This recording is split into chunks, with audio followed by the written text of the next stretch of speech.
Legenda Naga Karimata. Berikut legenda Naga Karimata dalam versi yang runtut, puitis, dan mudah dipahami. Jika kamu mau, aku bisa buat versi lebih panjang seperti cerpen atau versi untuk anak-anak. Legenda Naga Karimata. Pada zaman dahulu, di wilayah pesisir Kalimantan dan Sumatera, hiduplah seekor naga raksasa bernama Naga Karimata. Tubuhnya membentang sepanjang selat, sisiknya berkilau hijau keemasan seperti hutan yang diterangi matahari. Naga Karimata bukan makhluk jahat, ia adalah penjaga lautan, pelindung para nelayan, dan penyeimbang angin serta ombak. Asal-usul naga. Konon, Naga Karimata berasal dari roh gunung yang turun ke laut. Ketika manusia mulai berlayar dan memancing, ia berubah menjadi naga agar dapat menuntun mereka melintasi gelombang. Setiap kali ia bergerak, arus laut berubah, dan setiap kali ia naik ke permukaan, langit memancarkan cahaya aneh seperti aurora. Benturan dua dunia. Namun ketenangan itu terusik ketika datang bangsa asing yang ingin menguasai jalur laut Karimata. Kapal-kapal besar menyerang, mengambil hasil laut, dan merusak terumbu karang. Para nelayan tak berdaya. Naga Karimata, yang selama ini menjaga dengan diam, akhirnya bangkit. Malam itu, langit merah menyala. Ombak bergulung seperti gunung. Kapal-kapal asing hancur disapu amukan naga. Tetapi kemarahan itu menguras seluruh kekuatannya. Pengorbanan terakhir. Setelah pertempuran, Naga Karimata terluka parah. Ia merayap menuju dasar laut, tubuhnya berubah menjadi gugusan pulau dan karang panjang yang kini dikenal sebagai Kepulauan Karimata. Bagi masyarakat pesisir, suara gemuruh ombak di Selat Karimata dipercaya sebagai napas naga yang masih tertidur. Mereka percaya, selama manusia menjaga laut, Naga Karimata akan tetap melindungi mereka dari badai dan bahaya. Naga Karimata prolog napas dari bawah laut. Prolog napas dari bawah laut. Di perairan luas antara Kalimantan dan Sumatera, gelombang sering membawa suara yang tak bisa dijelaskan. Kadang seperti deru angin, kadang seperti rintihan panjang yang muncul dari kedalaman. Para pelaut menyebutnya napas sang penjaga, sosok yang konon telah ada jauh sebelum manusia belajar membuat perahu. Namanya, Naga Karimata. Satu anak nelayan dan cahaya di laut.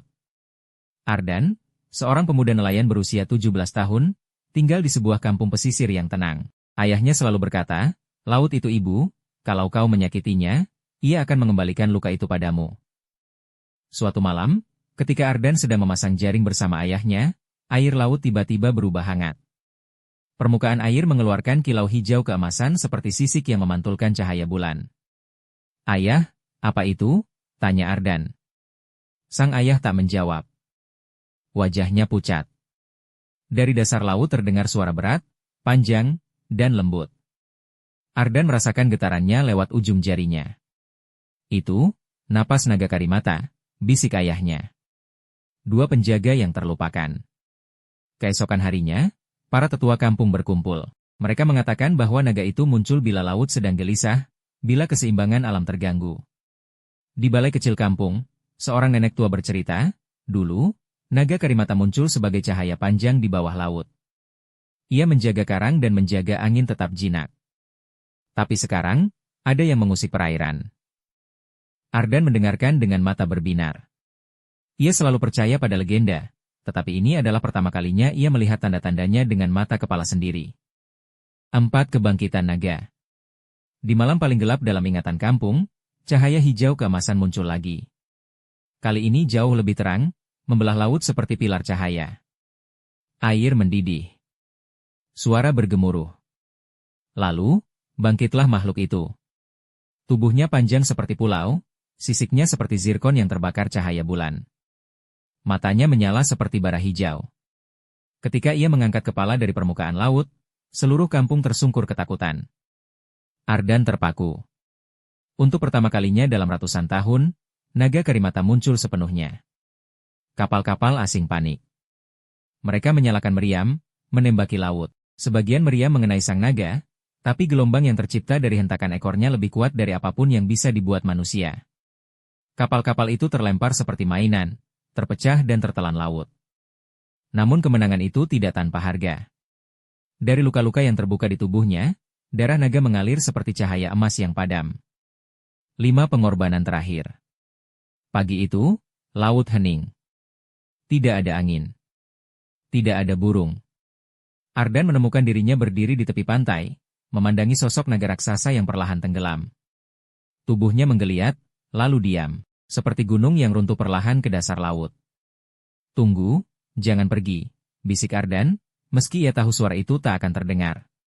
Sebelum seluruh tubuhnya hilang, mata naga karimata memandang Ardan sesaat, mata yang penuh kelelahan, namun tenang.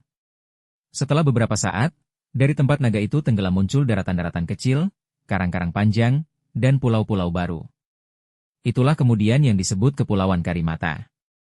Epilog Warisan Sang Penjaga. Bertahun-tahun berlalu.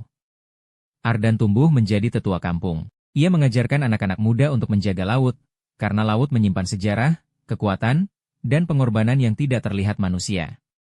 Kadang di tengah malam, ketika angin selatan datang, terdengar suara seperti hembusan napas panjang dari arah selat. Mereka percaya, itu adalah naga karimata yang masih tertidur di bawah pulau-pulau, menjaga mereka dari bahaya yang tak terlihat. Dan legenda itu terus hidup, selama manusia masih menghormati laut.